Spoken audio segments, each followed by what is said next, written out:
Iran America जंग के बीच जहां पूरी दुनिया हॉर्मुज संकट से जूझ रही है, वहीं भारत के लिए एक राहत भरी खबर सामने आई है। जी हां, खतरनाक हालात के बीच भी भारत का एक और जहाज सुरक्षित तरीके से हॉर्मुज स्ट्रेट पार कर चुका है। इस जहाज का नाम है ग्रीन सानवी और ये कोई छोटा मोटा जहाज नहीं है, बल्कि एक बड़ा एलपीजी टैंकर है। इस पर करीब 44,000 मीट्रिक टन एलपीजी यानी घरेलू गैस लदी हुई है और ये जहाज शुक्रवार को हॉर्मुज स्ट्रेट पार कर चुका है और उम्मीद है 6 अप्रैल तक मुंबई पहुंच जाएगा। अब आप ये सोच रहे होंगे कि इसमें इतनी बड़ी बात क्या है, तो आइए मैं आपको समझाती हूँ। नमस्कार, मेरा नाम है लक्ष्मी। देखिए, हॉर्मुज इस वक्त दुनिया का सबसे खतरनाक समुद्री रास्ता बन चुका है। ईरान ने इसे कंट्रोल में ले रखा है और हर जहाज को बिना अनुमति गुजरने नहीं दिया जा रहा है। ऐसे में किसी भी जहाज का सुरक्षित वहां से निकलना अपने आप में ही एक बड़ी खबर है। और खास बात यह है कि मार्च महीने में ये 7वां भारतीय जहाज है जो हॉर्मुज को पार कर पाया है। यानी मुश्किल हालात के बावजूद भारत धीरे धीरे अपनी सप्लाई लाइन को चालू रखने में कामयाब हो रहा है। लेकिन कहानी यहीं खत्म नहीं होती है।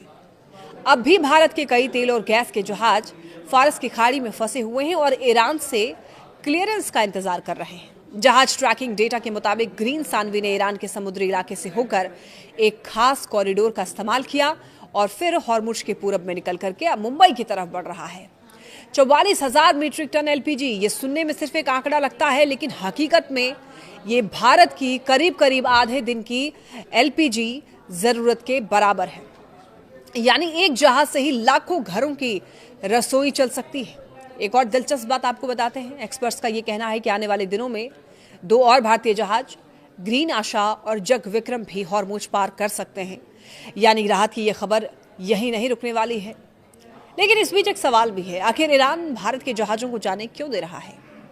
दरअसल ईरान ने यह साफ कह दिया है कि जो देश उसके दोस्त हैं उनके जहाज कोऑर्डिनेशन के साथ हॉर्मुज पार कर सकते हैं। अब्बास अरागची ने खुद ये बयान दिया था कि भारत, चीन, रूस, इराक और पाकिस्तान जैसे देशों को इस रास्ते से गुजरने की इजाजत दी जा रही है। यानी जहां अमेरिका और उसके सहयोगी देशों के जहाजों पर सख्ती है, वहीं भारत को उसके अच्छे रिश्तों का फायदा मिल रहा है। लेकिन इसका मतलब ये बिल्कुल नहीं है कि खतरा भी खत्म हो गया है। जब ग्रीन सानवी हॉर्मुज पार कर रहा था, तब उसने लगातार ये सिग्नल भेजा कि वो एक भारतीय जहाज है और उस पर भारतीय क्रू सवार है। ये एक तरह का पहचान सिस्टम बन चुका है ताकि ईरानी अधिकारियों के साथ तालमेल बना रहे और कोई गड़बड़ी भी ना हो। साथ ही इंडियन नेवी भी पूरी तरीके से अलर्ट पर है और जरूरत पड़ने पर जहाजों को एस्कॉर्ट कर रही है।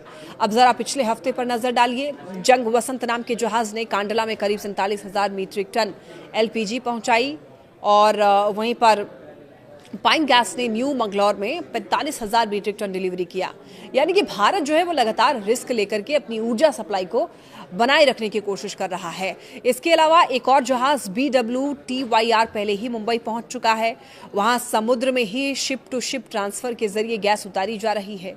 अब देखना यह होगा कि आने वाले दिनों में बाकी फंसे हुए जहाज कब तक सुरक्षित बाहर निकल पाते हैं और क्या भारत इस संकट के बीच अपनी ऊर्जा जरूरतों को बिना बड़े झटके के पूरा कर पाएगा या फिर हॉर्मुज का ये संकट आगे और गहराएगा।